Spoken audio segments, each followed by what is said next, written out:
Bienvenidos de nuevo. Continuamos entonces nuestros estudios en el Evangelio de Marcos. En esta ocasión nos vamos a detener en una visita que nuestro Señor Jesucristo hizo a Nazaret. Si quieren acompañarme en sus Biblias, este pasaje se encuentra en el Evangelio de Marcos en el capítulo 6 y versículo 1. Así que comenzaremos leyendo esta porción y después tendremos algunas reflexiones en cuanto a ella. Dice entonces así la palabra del Señor. Salió Jesús de allí y vino a su tierra, y le seguían sus discípulos. Y llegando el día de reposo comenzó a enseñar en la sinagoga, y muchos, oyéndole, se admiraban y decían: ¿De dónde tiene éste estas cosas? ¿Y qué sabiduría es esta que le es dada, y estos milagros que por sus manos son hechos?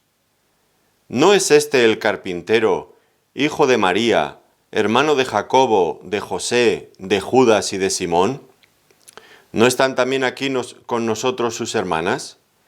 Y se escandalizaban de él. Mas Jesús les decía: No hay profeta sin honra sino en su propia tierra y entre sus parientes y en su casa. Y no pudo hacer allí ningún milagro, salvo que sanó a unos pocos enfermos, poniendo sobre ellos las manos. Y estaba asombrado de la incredulidad de ellos, y recorría las aldeas de alrededor enseñando. Bueno, en nuestras sesiones anteriores vimos un bloque, una sección que tenía que ver con la manifestación del poder de nuestro Señor Jesucristo, lo que apuntaba indudablemente a su divinidad, su poder sobre las fuerzas de la naturaleza, sobre los demonios, sobre las enfermedades e incluso sobre la misma muerte. Ahora este pasaje, digamos que comienza otra sección o es un pasaje de transición, pero no por ello menos importante. Vamos entonces a fijarnos en algunos de los detalles que vemos aquí. La primera cosa es que Jesús salió de allí, de Capernaum, entendemos, o de donde había llegado después de su viaje en barca al otro lado del mar de Galilea, y vino a su tierra. Y nosotros debemos de pensar que seguramente cuando habla aquí de su tierra se refiere a Nazaret, donde él había pasado su infancia, donde había estado trabajando y era bien conocido como el carpintero de Nazaret, y también pues donde vivía toda su familia, porque aunque él se había trasladado a Capernaum y había establecido allí su centro de operaciones una vez que comenzó su ministerio público, en realidad su familia habían quedado todavía allí. Ahora, ¿cuál fue el propósito de ir a Nazaret, de esta visita? Tal vez debamos pensar que tenía deseos de estar con su madre y con sus hermanos, puesto que en la última ocasión en que aparecieron, pues estaban realmente bastante preocupados porque lo veían, bueno, ellos pensaban que estaba fuera de sí, porque no tenía tiempo ni siquiera para comer, muy ajetreado con toda aquella cuestión de la predicación, de sanar a unos y a otros, y tal vez decidió ir allí para ocuparse, para hacer una visita a su madre y a sus hermanos, para tranquilizarlos, para que estuvieran, pues que no tuvieran preocupación por su estado, para demostrarles que estaba bien, que no había nada por lo que alarmarse. Eso sería seguramente la razón, aunque también, puesto que su fama estaba creciendo, pues quizás por esa misma razón fue a Nazaret, porque sabía, como más adelante va a explicar, que allí no corría ningún peligro de que su fama siguiera creciendo, porque allí en Nazaret, de donde él era, nadie le iba a seguir de esa forma como una especie de líder, de estrella famosísima. No, nada de todo eso iba a pasar allí, y tal vez él fue allí buscando un poco de refugio, de descanso a esa fama que le perseguía ya por todos los sitios y que en muchos casos le impedía realmente ejercer apropiadamente su ministerio. Entonces encontramos que el Señor fue a Nazaret y allí, como era su costumbre, en el día de reposo fue a la sinagoga. Y entonces comenzó a enseñar en la sinagoga, y muchos, oyéndole, se admiraban. Bueno, en cuanto a la invitación a predicar, nos imaginamos que tenía algo que ver con el hecho también de que iba acompañado con sus discípulos. Él iba y se presentaba como un rabí. No es que él se presentara, pero el hecho de que le acompañaran ese grupo de discípulos, que ya en este momento pues serían los 12 apóstoles y probablemente más personas, pues hacía que fuera una persona de cierto reconocimiento. Y inmediatamente entonces, pues le invitaron a tomar parte en la enseñanza de la palabra dentro del culto de la sinagoga. Y una vez más, como había ocurrido anteriormente, en la sinagoga en Capernaum, en el capítulo 1, pues todos estaban allí admirados, no solamente de su sabiduría, sino también de su poder. Y esto era algo que les dejaba impresionados. Bueno, era un efecto que el Señor Jesucristo producía siempre que Él enseñaba, que Él actuaba. Cualquier cosa que Él hiciera era algo único, algo especial, que dejaba a todos perplejos. Ahora, nos dice, y esto es algo extraño, nos dice que ellos se escandalizaban de Él. Y es una actitud sin duda irracional. ¿Cómo podemos entender las dos cosas que nos dice el texto? Por un lado, se admiraban de su sabiduría y de su poder, pero al mismo tiempo se escandalizaban de Él. Bueno, pues como ya hemos tenido tristemente ocasión de comprobar en otras ocasiones, pues la fe realmente la incredulidad, perdón, es realmente muy irracional. El hombre incrédulo es que tiene que cerrar los ojos y no mirar ninguna evidencia, porque a nada que abra los ojos la luz le va a entrar. Pero estos eran así, se cerraban a la luz, daban la espalda a la luz, no querían ver. Pero sabían. Y su situación empezaba a ser realmente muy grave porque estaban perdiendo ya las últimas oportunidades. En cuanto al hecho de que el Señor Jesucristo vaya a una sinagoga, en el Evangelio de Marcos es la última vez que lo encontramos en una sinagoga. Y esto pues quiere decirse que empezaba a haber un distanciamiento. Y ellos empezaban a perder también oportunidades. Esto era, por otro lado, lógico. El Señor Jesucristo, ya recuerdan que ya le habían rechazado en una sinagoga, en otra ocasión le habían insultado todo cuanto pudieron, diciéndole que él echaba a los demonios por causa de Belcebú, el príncipe de los demonios. Al acabar otro servicio en una sinagoga se habían puesto de acuerdo fariseos y herodianos a fin de destruirle. El Señor Jesucristo, esta es la última vez que lo vemos en una sinagoga, ya digo, en el Evangelio de Marcos, y empieza a distanciarse cada vez más de este entorno. Y para los de Nazaret, sus paisanos, pues aquí se estaba materializando una vez más este rechazo. Y eso, ya digo, pues era una actitud que le cerraba las puertas para poder disfrutar de las bendiciones de Dios. Ahora, ellos se hacían una pregunta en todo caso, porque aunque se negaban a creer en Él, sin embargo estaban en la necesidad de hacerse preguntas. ¿De dónde tiene estas cosas? ¿Qué sabiduría es esta que le es dada y estos milagros que por sus manos son hechos? Bueno, aunque ellos rechazaban y su corazón se estaba endureciendo, lo que estamos viendo aquí es que el Espíritu Santo estaba obrando en sus corazones, intentando convencerles de la verdadera naturaleza de quién es el Señor Jesucristo. El Espíritu Santo estaba intentando guiar sus mentes para que llegaran a comprender cuál era la verdadera naturaleza de nuestro Señor Jesucristo, la verdadera identidad de Cristo. Y este es un tema muy importante. A partir de ahora va a estar en el aire, en el ambiente constantemente. ¿Quién es realmente el Señor Jesucristo? Aquí ellos se lo preguntan, ¿de dónde tiene estas cosas? ¿Cuál es el origen? Y eso es lo mismo que venía a decir, ¿de dónde ha venido? ¿Quién es realmente? ¿No? Un poco más adelante, en los próximos relatos, en el capítulo 6 y los versículos 14 y 15, nos vamos a encontrar que Herodes mismo se está haciendo esta pregunta. ¿Quién es? ¿Será Juan el Bautista que ha vuelto de entre los muertos? Pero a Juan lo maté yo. ¿Será alguno de los profetas? Y un poco más adelante, en el capítulo 8 y versículo 27, el mismo Señor lleva a los discípulos a un lugar distante, en el camino a Cesarea de Filipo, y allí les pregunta, ¿quién dice la gente que es el Hijo del Hombre? Y ellos, cada uno, pues había escuchado comentarios y dan una respuesta a esta pregunta. Pero ya el Señor Jesucristo les pregunta más directamente, ¿y vosotros quién decís que soy yo? Así que la cuestión de quién es Jesús, que surge ya aquí en esta sinagoga, va a ser un denominador común en muchos de estos pasajes que vamos a encontrarnos a continuación. ¿Quién es? ¿Quién es el Señor Jesucristo? Había que dar una respuesta. ¿De dónde tiene estas cosas? Aunque no querían creer, pero sin embargo, pues algo les inquietaba por dentro. No es normal lo que estamos viendo. Y entonces estaban buscando la fuente, la procedencia de esta sabiduría y de este poder. Y ellos razonaban, bueno, pues evidentemente no puede ser que le venga de su familia, porque a su familia la conocemos perfectamente.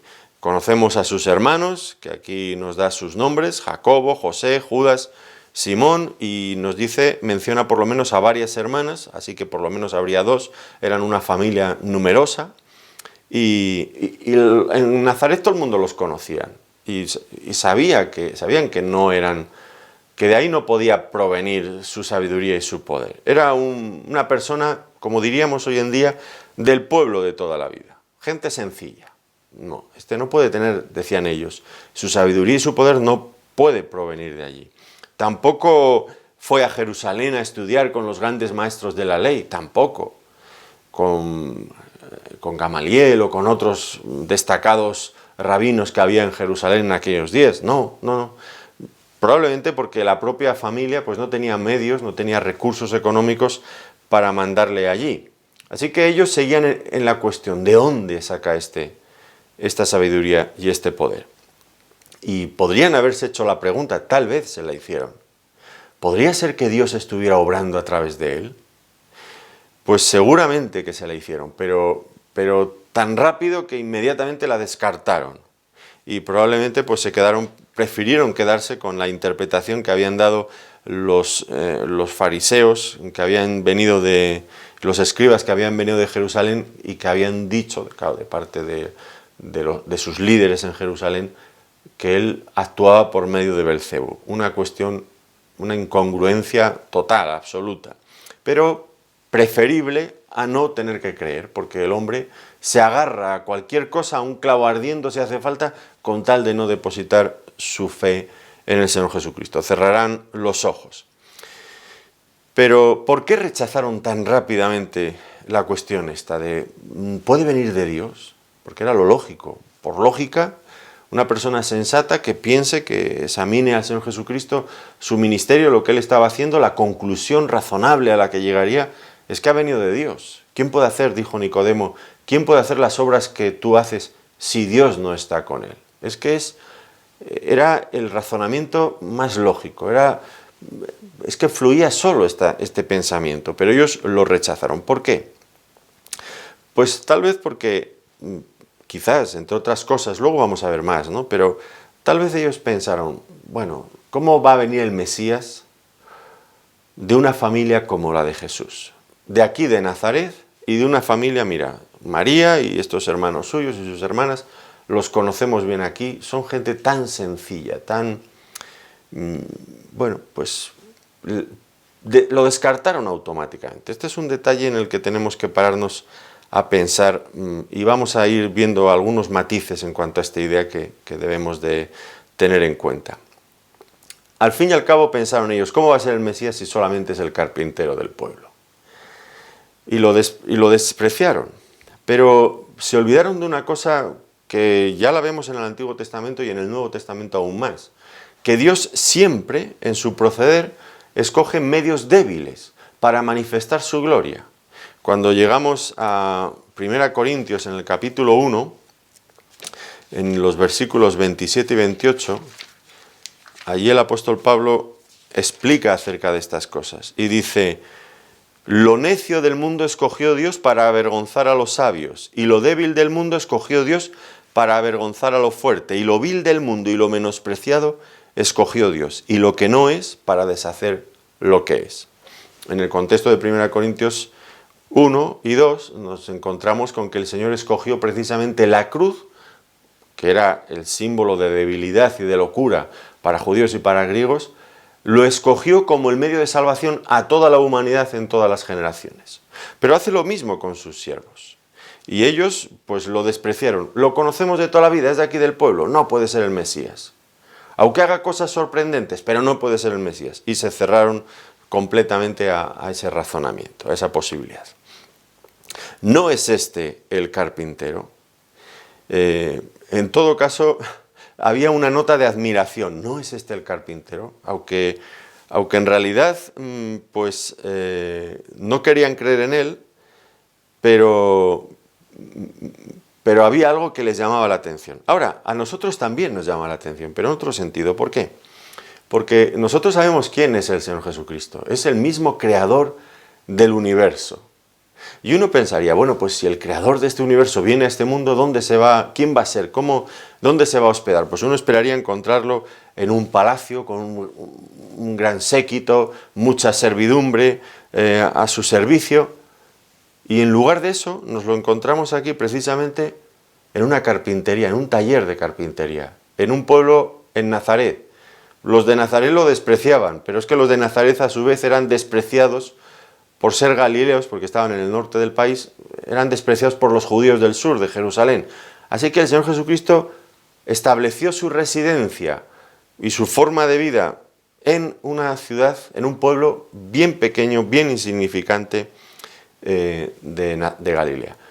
Es sorprendente que el Dios que ha creado el cielo y la tierra llegara a venir en esta posición, se hiciera un siervo y sirviera a la humanidad, empezando desde bien abajo. Otro pasaje también bien conocido, supongo por ustedes, en 2 de Corintios, el capítulo 8 y el versículo 9, dice, que es un versículo maravilloso, porque ya conocéis la gracia de nuestro Señor Jesucristo, que por amor a vosotros se hizo pobre siendo rico, para que vosotros con su pobreza fueseis enriquecidos. Se hizo pobre por amor a nosotros, para que nosotros, por medio de su pobreza, fuésemos enriquecidos. Así que para ellos era simplemente el carpintero de Nazaret. Y lo decían con bastante desprecio. Pero para nosotros, por el contrario, es un fuerte, un poderoso motivo para adorar al Señor y para amarle. Es verdad, los judíos de allí de Nazaret lo despreciaban, pero para nosotros, que ahora le conocemos y entendemos lo que Él ha estado dispuesto a hacer por nosotros, nos sobrecoge el hecho de que viniendo desde el seno del Padre, en lo más alto de la majestad en las alturas, quisiera hacerse un siervo por amor a nosotros. Es triste, es triste. Y aquellos en Nazaret, sus paisanos, pues pensaban de una forma bien diferente a nosotros. ¿Quién se ha creído que es este? Esto era lo que había dentro de sus mentes. ¿Quién se ha creído que es este? Si es solamente un carpintero, sin estudios. ¿Quién garantiza su autoridad, sus pretensiones, lo que él dice? ¿Quién está detrás de él? Si él es autónomo, él va por su cuenta y riesgo, si nadie le ha dicho, nadie lo ha... Bueno, porque en referencia, claro está, a los líderes en Jerusalén que no habían puesto su sello de aprobación al ministerio del Señor Jesucristo, pero él venía enviado desde mucho más arriba, desde el seno del Padre, desde el trono de la majestad en las alturas, de ahí venía su misión, y desde ahí había sido encomendado. Así que le rechazaron porque les parecía demasiado débil, demasiado insignificante. Ya vemos, ¿no? Lo que para nosotros es motivo de adoración, para ellos es motivo de desprecio. Esto siempre pasa así en el mundo. Lo que nosotros amamos del Señor, el mundo lo desprecia. Lo que nosotros admiramos, para el mundo es una vergüenza. Pero creo que la verdadera razón y la verdadera lógica está en ver las cosas como las vemos nosotros. Bueno, había entonces dos cosas que les impedían a estos judíos de Nazaret aceptar al Señor Jesucristo. Por un lado, su incredulidad y por otro lado, su envidia. No podían admitir que un paisano suyo fuera superior a ellos mismos. Sobre todo la envidia. Alguien que se había criado con ellos, que había estado desde bien niño, que su familia era bien conocida en el pueblo como cualquier otra familia, que ahora resultara ser superior a todos ellos. Y que todo el mundo en Israel estuviera hablando de este Jesús, el Nazareno. Y ellos, insignificantes a su lado, pues no lo iban a permitir, desde luego que no. Aquí hay diferentes lecciones que tenemos que tener en cuenta y que nos deben de calar hondo porque son importantes. La primera de todas es que las circunstancias de nacimiento y fortuna, o sea, del dinero que podamos tener, no tienen nada que ver, no sirven para medir el valor de una persona. Fíjense, aparentemente el Señor Jesucristo, pues ya saben las circunstancias de su nacimiento, ya saben la humildad y la sencillez en la que vivió como un carpintero, y sin embargo, allí en Nazaret, y sin embargo, pues lo que venía de la familia más humilde que usted pueda imaginar, era el mismo Hijo de Dios. Así que las circunstancias externas de una persona no nos proporcionan realmente su verdadero valor.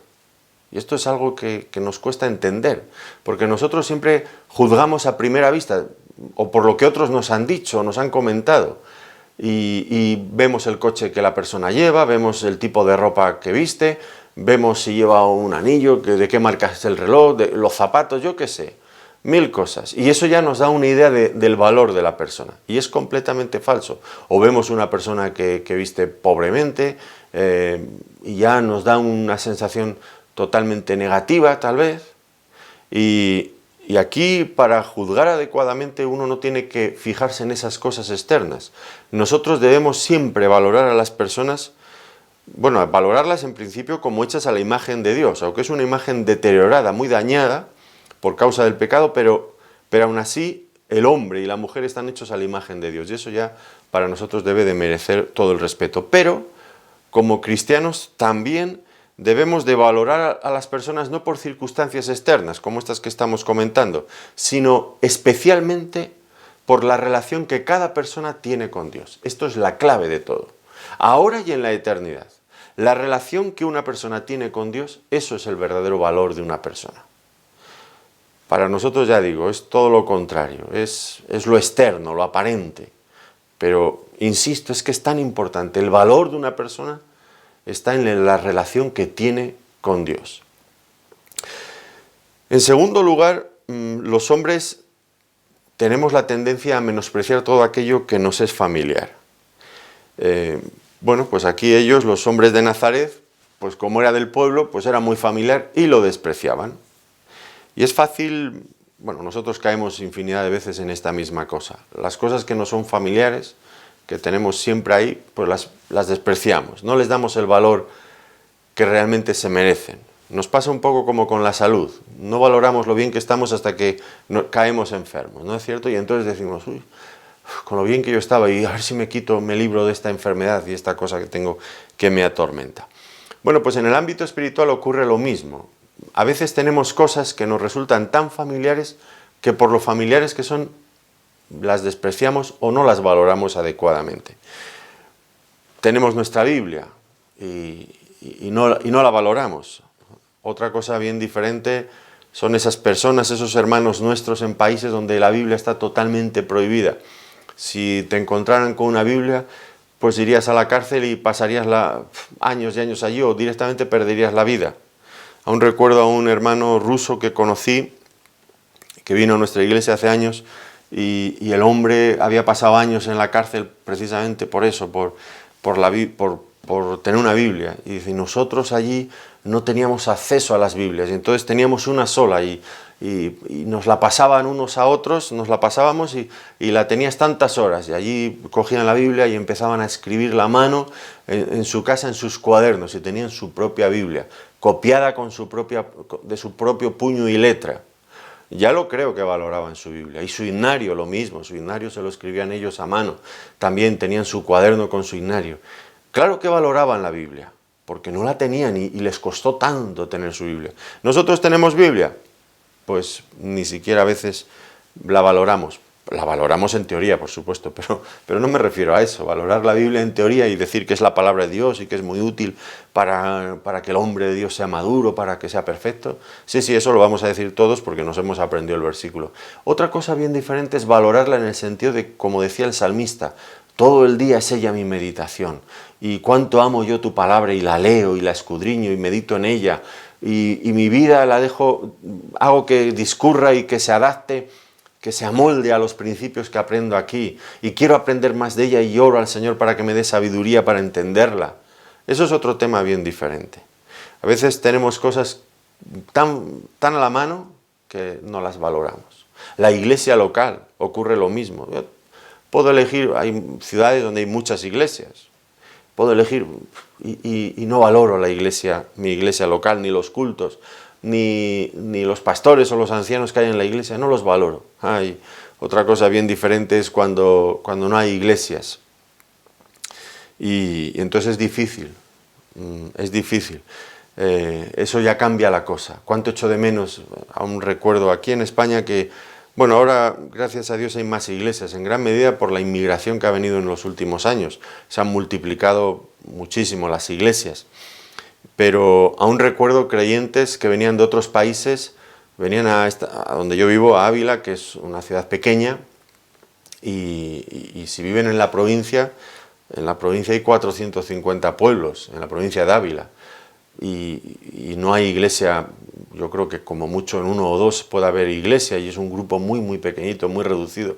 Y algunas veces venían personas de otros países y por cuestiones de trabajo se encontraban en un pueblo.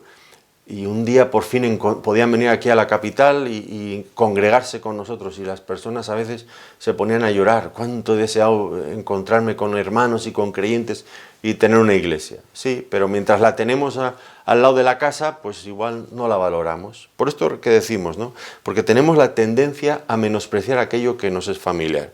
Los de Nazaret menospreciaban a Jesús precisamente por eso, porque les resultaba familiar. Era de allí, de toda la vida. En tercer lugar, la familiaridad, en lugar de engendrar un creciente respeto, pues produce precisamente todo lo contrario, la falta de él. No respetamos las cosas que nos resultan familiares. Por ejemplo, esto me causa mucha tristeza también, desde luego. Yo veo personas en las iglesias a veces, aquí en España ya digo, las iglesias normalmente son pequeñas, son grupos pequeños, somos grupos pequeños.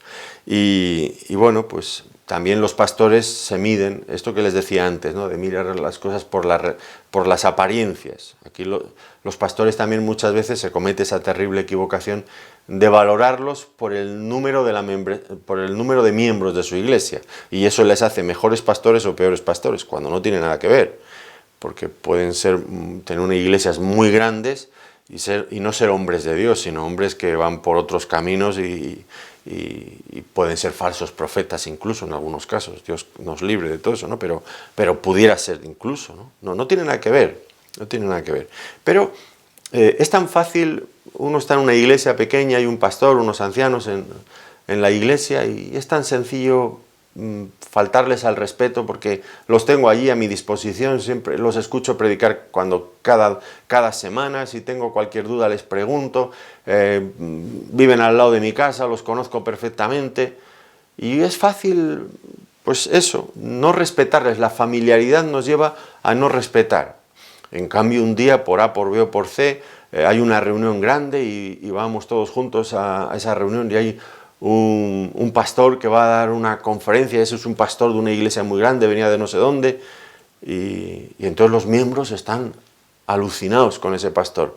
Luchan para saludarle, para darle la mano, para hacerse una foto con él, un selfie, y uno se plantea y dice, bueno, al pastor que tienes en tu congregación es el que te cuida, el que te aguanta cuando estás de mal humor, el que te enseña la palabra de Dios, el que te corrige, el que te anima cuando te desanimas. Y a ese, en lugar de respetarle, pagas con él a veces hasta tus enfados. Y ese otro que no ha hecho absolutamente nada con él, que es por ti, que es inaccesible, que como mucho vas a poderle saludar, a ese un gran respeto. Es don fulano de tal y es un superpastor. Eso es una falta también muy grande, ¿no? Porque la familiaridad no nos debería de llevarnos a perder el respeto a las personas que hacen algo por nosotros, que son útiles en la obra de Dios, sino a admirarles más, todo lo contrario.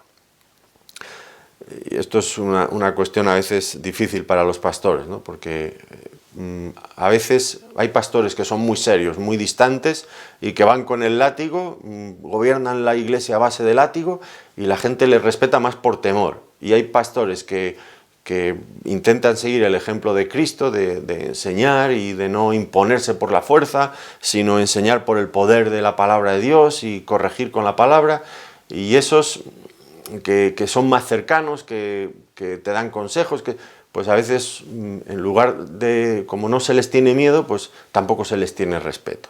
Y eso es triste, ¿no? Es triste, es un pecado realmente que la familiaridad en estos casos nos lleve a la falta de respeto. Y en cuarto lugar, otra de las lecciones es que a veces nos acostumbramos tanto a recibir bendiciones de la gracia de Dios que llegamos al punto de dejar de valorarlas. Qué bendición era para los de Nazaret tener allí mismo al Señor Jesucristo, al Hijo de Dios. ¿Ha habido algún pueblo en la historia de la humanidad que haya tenido un privilegio tan grande como este? Desde luego que no. Y se acostumbraron a esa bendición y lo despreciaron. Lo despreciaron, no lo valoraron. A veces pienso en el pueblo de Israel en el desierto. 40 años atravesando el desierto camino a la tierra prometida. Cada día tenían la nube que les cubría y les libraba del sol, la columna de fuego que les alumbraba en la noche, el maná que descendía del cielo cada día durante la semana y que podían comer sin tener que trabajar, solamente ir a buscarlo, recogerlo, ya tenían la comida. Su calzado no se gastó en 40 años que estuvieron allí en el desierto, dice la Escritura. Y sin embargo se acostumbraron a todas esas bendiciones. Y en lugar de volverse creyentes fieles, respetuosos de Dios, amantes de Dios, pues se volvieron incrédulos. ¿Cómo puede ser? ¿Cómo puede ser? Pues es así, porque nos acostumbramos a las bendiciones y dejamos de adorar a Dios y de darle gracias por ellas. ¿Qué ejercicio más importante es hacer balance y fijarse bien en todo lo que Dios nos da y darle gracias por las pequeñas y por las grandes cosas, y no esperar a que nos falten, sino valorar cada manifestación de la gracia de Dios sobre nosotros? Bueno, luego tenemos aquí otro detalle, un detalle no muy significativo, pero bueno, que lo vamos a comentar. Se le llama al Señor Jesucristo, se menciona aquí como el Hijo de María. ¿Y por qué digo que este es un detalle que tiene cierto interés? Bueno, porque lo normal sería mencionar al Señor Jesucristo por su padre, por José, no por su madre. Bueno, la mayoría de los expositores bíblicos coinciden en el hecho de que lo más probable es que José, el padre no biológico, sino el padre adoptivo de nuestro Señor Jesucristo, pues hubiera muerto hacía algún tiempo, y el Señor Jesucristo se había hecho como primogénito, se había hecho cargo del negocio familiar de la carpintería. Así que probablemente por eso es que no se menciona aquí el nombre de José. Otros han sugerido que tal vez tenían malas intenciones estos vecinos de Nazaret, y lo que pretendían era insinuar el carácter extraño y legítimo de su nacimiento, que no era, bueno, toda esa historia que conocemos por Mateo capítulo 1. Bueno, sea como sea, es presentado como el Hijo de María. Y el Señor nos dice a continuación que no hay profeta sin honra, sino en su propia tierra. Bueno, ya hemos visto que para ellos era simplemente el carpintero de Nazaret, para otros era el príncipe de los demonios, Belcebú. Esta siempre es una táctica del diablo. Menospreciar, ridiculizar a la persona para luego restarle valor a todo lo que él dice, a su mensaje. Esto era la intención con el Señor Jesucristo, no hay duda. Era desacreditarle para que lo que él decía, que era tan importante, no tuviera importancia o fuera considerado sin importancia. Y aquí, pues, ellos lo menosprecian, pero como una táctica del diablo. Y el Señor Jesucristo dice que es verdad, que no hay profeta sin honra, sino en su propia tierra y entre sus parientes y en su casa. Y de esto, pues, deducimos dos cosas evidentes. La primera de ellas es que él se vindica y dice: yo realmente soy profeta. Por eso está diciendo: no hay profeta, bueno, yo soy profeta, y en esto se cumple también lo que les pasa a todos los profetas. Aunque nosotros diríamos que el Señor Jesucristo, bueno, nosotros no, la Biblia lo dice, y nosotros lo creemos, que el Señor Jesucristo era indudablemente mucho más que un profeta. Sí, era un profeta en el sentido que nos traía la palabra de Dios, como ningún otro profeta ha hablado, pero era mucho más que profeta. Era el mismo Hijo de Dios hecho hombre. Y la segunda cuestión que se desprende de esta afirmación, pues es que cualquiera que quiera ser un testigo fiel del Señor Jesucristo, pues va a sufrir oposición y va a encontrar la mayor oposición, fíjense, va a encontrar la mayor oposición dentro de su familia y de su círculo cercano. Los mayores críticos van a estar allí, en ese ámbito, en su tierra. Esto es indudable, desgraciadamente es indudable. Muchas veces, como he dicho antes, por envidia, por celos, por rivalidades, porque no queremos permitir que alguien que se ha criado con nosotros sobresalga, despunte, llegue más lejos que nosotros. Aquí en España, desde luego, no sé si merecida o no merecida, pero tenemos fama de que somos así, de que alguien que vale en una carrera, en investigación o incluso en el mundo del entretenimiento, en actores o todo eso, pues para que realmente se reconozca su talento se tienen que ir al extranjero. Esto es algo que lo escuchamos infinidad de veces. Y si consiguen el éxito en el extranjero, cuando vienen aquí, pues los menospreciamos. Esto, si lee usted los periódicos, especialmente la sección de los foros y todo eso, siempre es la misma cosa, siempre es la misma cosa. No valoramos aquí y cuando van fuera y prosperan y tienen éxito, vuelven y los menospreciamos. Esto, bueno, supongo que los españoles no estarán muy de acuerdo conmigo, no lo sé, pero tenemos, bueno, lo dice mucha gente cuando no lo decimos tan claro, claro. Y yo creo que sí que es verdad.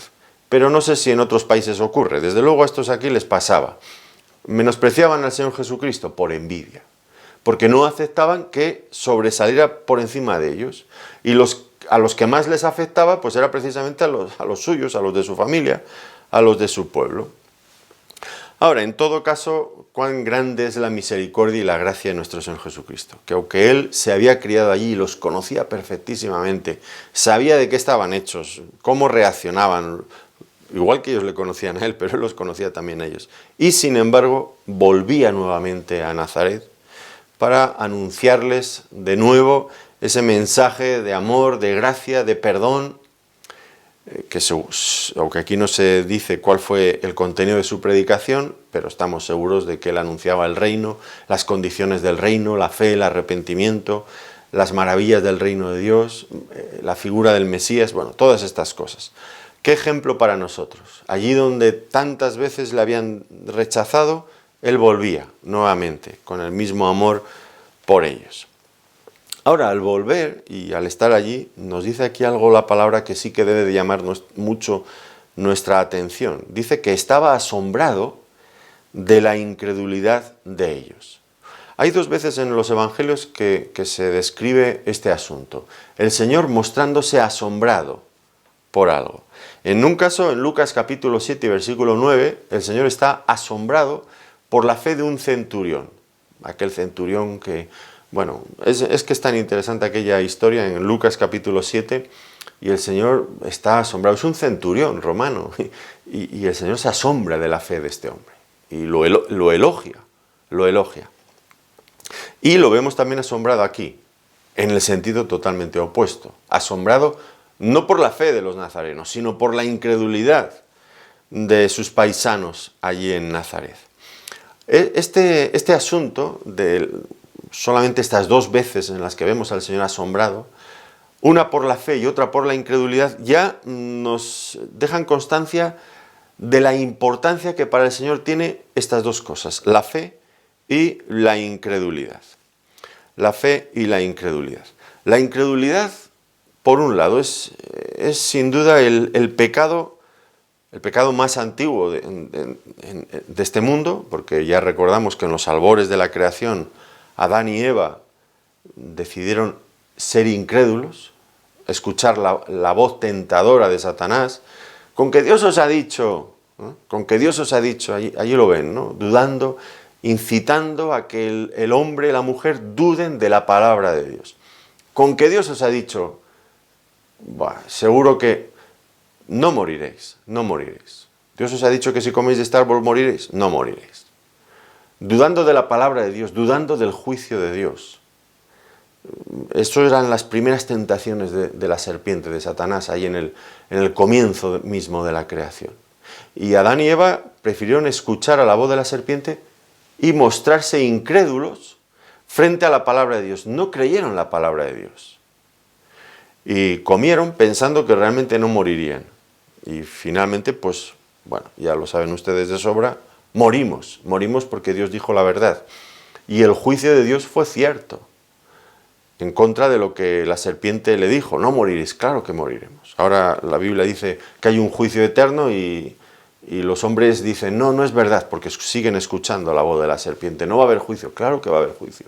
Igual que lo hubo la primera vez y ya tenemos la evidencia que en todos los pueblos hay cementerios, en el pueblo más pequeño hay un cementerio, porque todos los hombres en todas las generaciones hemos muerto, pues igualmente habrá un juicio. Pero la incredulidad se introduce suavemente ya al comienzo del mundo.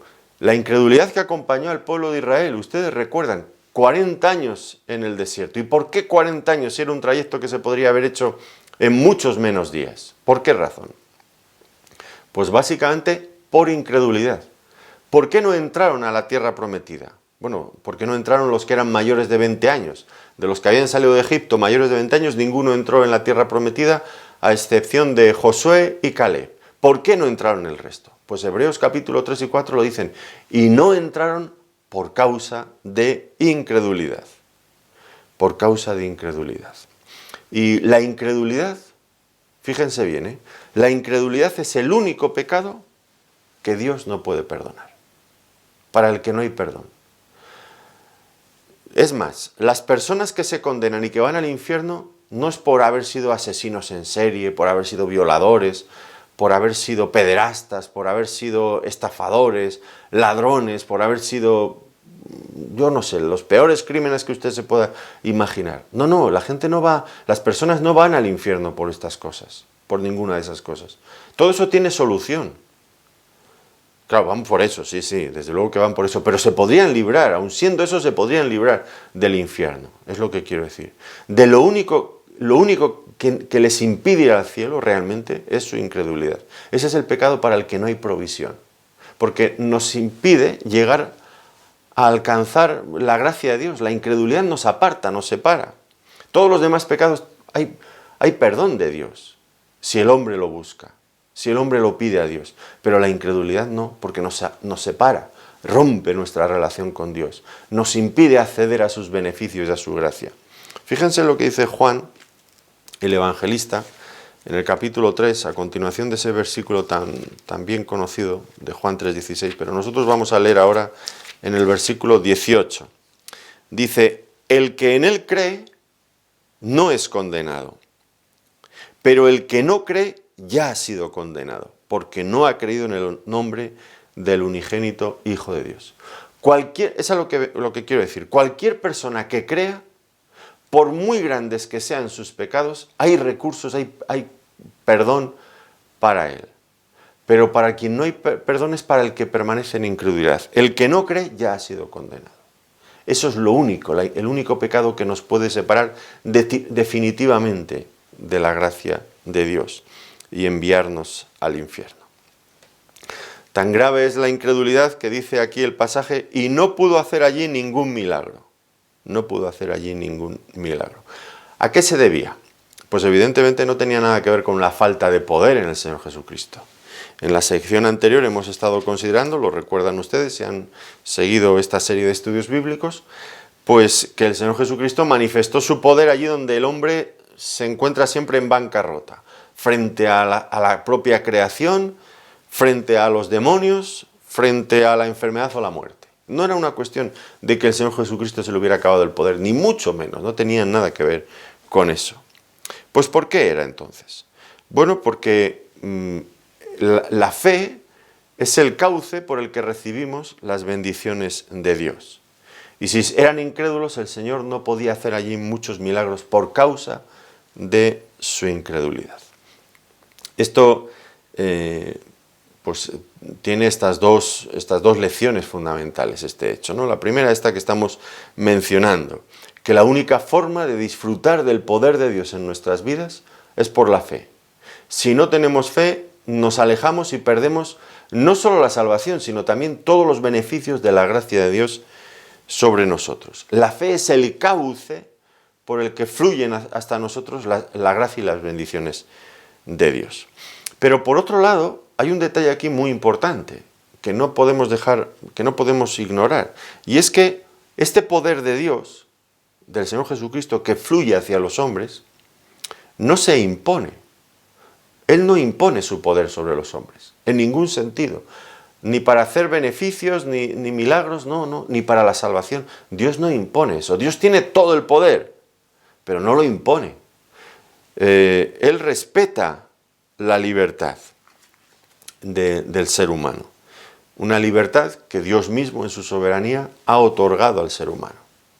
Somos libres para elegir porque Dios, que es soberano, nos ha dado esta libertad. Por supuesto, también tendremos que rendirle un día cuentas por cómo la hemos usado. Eso está por descontado. Pero lo importante es que aquí este reino de Dios que el Señor Jesucristo anunciaba no viene con poder, como hemos visto también, pero no se impone, sino que es una oferta de amor que se ofrece libremente y como tal ha de ser recibida, como una oferta de amor. Alguien podría pensar, bueno, pues entonces si no puede hacer allí más milagros, pues es que esto limita el poder de Dios. No limita el poder de Dios. El poder de Dios sigue siendo el mismo, sin límite, es omnipotente. Simplemente lo que nos limita es a nosotros, que perdemos el disfrute de todas esas bendiciones que el poder y la gracia de Dios nos podrían dar. Y dice entonces que no hizo allí muchos milagros a causa de la incredulidad. Es verdad que hubo unos pocos que sí que, dice, no pudo hacer allí muchos. Algunos sí que pudo hacer. Pudo sanar a algunos enfermos, pero aquella ciudad perdió una gran bendición. Su incredulidad les impidió beneficiarse de todo lo que el Señor Jesucristo podría haber hecho por ellos. Igual que en nuestros días, ¿cuántas personas hay que porque son incrédulos, que no quieren acercarse al Señor Jesucristo, pierden todo lo que Él podría hacer por ellos? Y es tanto lo que podría hacer por ellos. Y lo necesitan además tanto y tan urgentemente. Es incomprensible. La incredulidad es un pecado terrible, el peor de todos los pecados. El único para el que no hay solución. Y nos imaginamos también lo que tuvo que suponer para el Señor Jesucristo tener que predicar en este ambiente. Sí, le invitaron a predicar en la sinagoga, pero tener que predicar en este ambiente, los que somos predicadores muchas veces pues lo sabemos, ¿no? Porque pues igual la predicación más sencilla, más simple, cuando hay un auditorio, personas que están realmente receptivas, que desean aprender del Señor, aun la cosa más sencilla hace un bien enorme. Pero puede un predicador ir lleno del Espíritu Santo, habiendo meditado bien profundamente en la palabra de Dios para transmitirla, pero si en el otro lado el oyente no está dispuesto, no tiene esta disposición, no tiene oído para oír, no desea escuchar la palabra de Dios, ni desea obedecerla, por muy bello, por muy maravilloso que sea el mensaje, la predicación, pues quedará sin fruto, porque esa semilla cae en tierra mala, que no sirve. Pero además, qué difícil es predicar cuando las personas que tenemos delante y los predicadores lo sabemos bien en las iglesias, ya no me refiero solamente a los que se duermen o que bostezan y que tienen la mirada perdida en el más allá, y que el predicador desgraciadamente lo ve todo, por lo menos en iglesias pequeñas, pues se ve en qué parte, nos lo imaginamos, en qué parte del universo está tal o cual persona. Pero yo no me refiero a las personas despistadas o que muestran algún tipo de indiferencia, que también duele al predicador, ¿no es cierto? Pero me refiero a aquellos que hacen la guerra al predicador, que el predicador está hablando de la palabra de Dios y está explicando los principios de la palabra y la persona lo está entendiendo y está poniendo ya cara de que no quiero aceptar eso y no puedo hablar porque estamos en la reunión, pero le hace la guerra con gestos, con expresiones. Y yo me imagino allá al Señor Jesucristo en aquella sinagoga con aquellas personas incrédulas, envidiosas, poniéndole cara de pocos amigos. Tuvo que ser difícil predicar y transmitir el mensaje allí. Y sin embargo el Señor, ya digo, con tanto amor, volvía allí y volvía a esforzarse en predicarles la palabra y en acercarles la gracia de Dios. Qué grande es nuestro Señor Jesucristo. Y finalmente dice que recorría las aldeas de alrededor enseñando. Bueno, alguien podría pensar, un fracaso, esto de Nazaret, un fracaso, total y absoluto. No nos han hecho caso, no vamos por buen camino.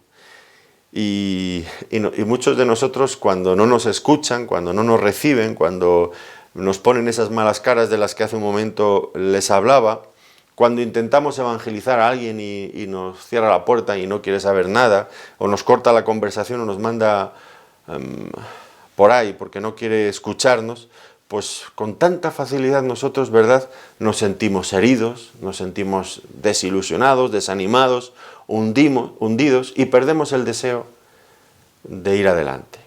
Pero el Señor Jesucristo no era así, no era así. El fracaso, por decirlo así, que no era un fracaso del Señor, era un fracaso de los de Nazaret, evidentemente. Pero ese fracaso no iba a desanimar de ninguna de las maneras a nuestro Señor Jesucristo, sino todo lo contrario. Porque lo veremos a continuación, lo que hizo el Señor Jesucristo fue intensificar sus esfuerzos evangelísticos, Él mismo y sus discípulos. La próxima porción tiene que ver con el envío de los 12 discípulos a predicar el Evangelio, multiplicar los esfuerzos. En lugar de desanimarse, de sentirse hundido, multiplicar los esfuerzos. La incredulidad de la gente de Nazaret no podía impedir de ningún modo que el Señor Jesucristo siguiera anunciando el reino de Dios. No iba a parar, no iba a parar. Y nosotros tampoco nos debemos de paralizar por las actitudes negativas de otras personas. ¿Por qué? Porque siempre hay personas que están esperando, que están necesitadas de la gracia de Dios. Entonces sí, nos despreciarán, nos rechazarán. Puede que en nuestro ministerio, nuestros esfuerzos en la obra de Dios, no veamos fruto inmediato, desde luego. Puede pasar infinidad de veces, pero tenemos que perseverar. Puede que nos pongan malas caras, pero tenemos que perseverar. Puede que nos cierren la puerta, pero tenemos que perseverar, porque la necesidad permanece. Aunque las personas no quieran reconocer su necesidad, la tienen. ¿Y quién les va a llevar el Evangelio? Pues nosotros, cada uno de nosotros que somos creyentes, hemos sido comisionados, hemos sido dejados aquí en este mundo precisamente con esta labor, con esta misión. Seguir las pisadas de nuestro Señor Jesucristo y predicar como Él predicaba. ¿Puede haber más alto honor para el ser humano que hacer esto? Pues claro que no. Por eso no nos desanimemos, no miremos a los que se oponen, miremos el ejemplo del Señor Jesucristo y sigamos sus pisadas. Pues terminamos entonces aquí nuestro estudio. Muchas cosas para meditar, pues que el Señor nos ayude a cada uno de nosotros a no solo a meditarlas, sino también a colocarlas en su lugar en nuestro corazón y a regir, a dirigir nuestra voluntad por cada una de ellas. Que evitemos los pecados y aquellas actitudes negativas que hemos visto en este pasaje, pero que incorporemos a nuestras vidas y sigamos con fidelidad aquellas otras cosas positivas que hemos visto en nuestro Señor Jesucristo. Que Dios les bendiga ricamente. Gracias por su atención.